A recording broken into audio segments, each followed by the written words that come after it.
Hi everyone, this is Trish Kendall, your host for the Choose and Become interview series. People around the world ask me to share more of my journey to enduring success, more stories, more of my lessons, more of my experiences.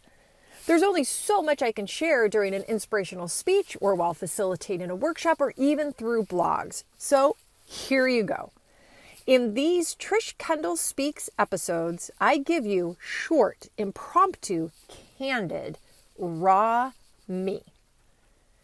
Come along with me as I continue my journey to enduring success. Hi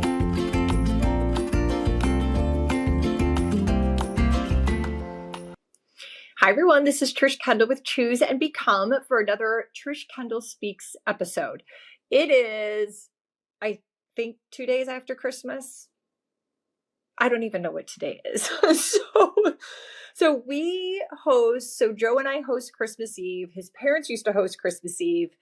And his parents live just right around the corner from us. For those of you who follow me, you know it was very intentional that we moved to Canton, Massachusetts, where Joe grew up.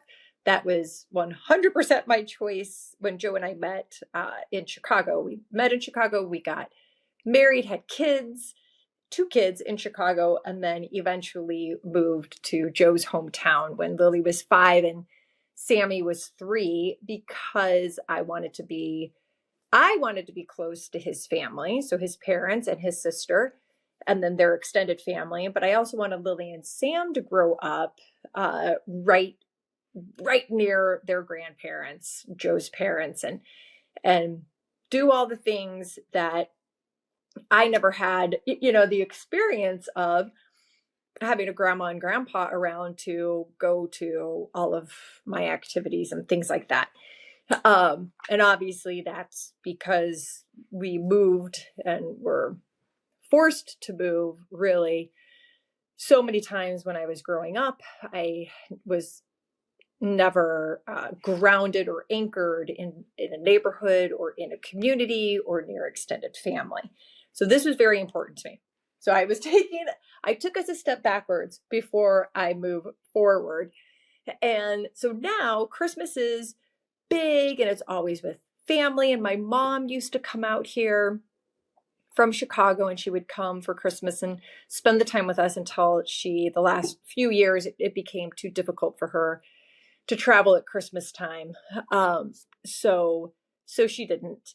And then this last Christmas was my mom's last Christmas because my mom passed away on January 22nd. So I've been having these feelings and these thoughts and missing her and thinking about just the joy that she brought to Christmas. She was always like a little kid with Christmas, and her Christmas earrings, the dangly snowmen and Christmas trees. And she gave me her Christmas pins and all that. So I wore all that. So Christmas is full of love and joy and family. Go back to where I started. Joe and I host Christmas Eve now, and that's for his family and extended family. And it was wonderful and awesome and exhausting because we stay up too late. And Joe not always, but oftentimes there will be a after hour party when everybody goes home. His mom and dad stay, his uncles and aunts stay, and one of his cousins stayed this Christmas Eve with his wife and kids. And so we just all sit around and drink more. And Joe and his uncle and his dad do whatever it is they do with their Crown Royal. So it is so much fun. And then we put all the Christmas stuff out when the kids go to bed. And then his parents come over the next morning and spend Christmas morning with us and all of that. So it was beautiful and exhausting. And I'm always so full of happiness and love and joy to be with family. Of course, I talked to my sister. My sister and her husband were sick, though, over Christmas in Chicago. So that was a bummer.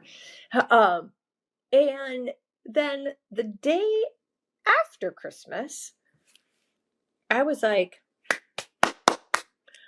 I'm ready to take this tree down, put the decorations away, no more Christmas music, get this house in order.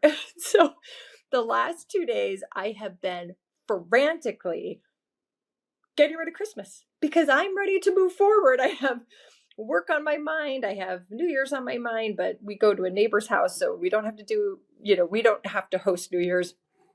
So I was like putting everything away, and I feel cleansed and refreshed and ready to, I don't know, like watch a movie or something for Christmas, which I always feel guilty about. My friend and I, my friend and business partner, Jenny, and I were talking today about, just the guilty pleasures of the holiday, the kids doing too much screen time or me not getting enough work done or whatever it is. So all of this stuff is on my mind, and I am always grateful for what I have. I'm grateful for the community that I've created. I'm grateful for the marriage that I have with Joe. I'm grateful for Lily and Sam. I'm grateful for Joe's family, my sister and Michael and everything. And I'm missing my mom and thinking about her. And I know that all of us have joys and sorrows over the holiday season. Christmas brings so many emotions and feelings, be it church with Joe, and we'll sing a certain hymn or carol, and it just hits me like a brick thinking about my mom.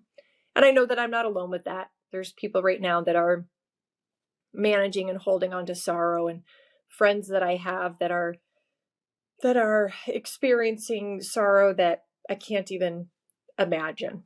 The loss of a loved one, the horror that's occurred to loved ones, and whatever it might be.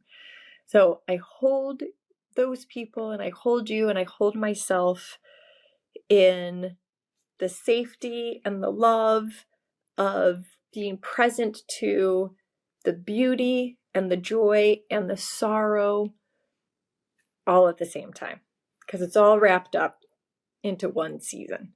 So although I took the decorations down and I put the Christmas tree away and I organized all of my house, I'm still allowing myself to sit with and be in this space of the Christmas season until tomorrow. I hope you all had a wonderful Christmas and that you are getting ready to have exciting and joy-filled New Year. Thank you for being along this journey with me. Choose and become.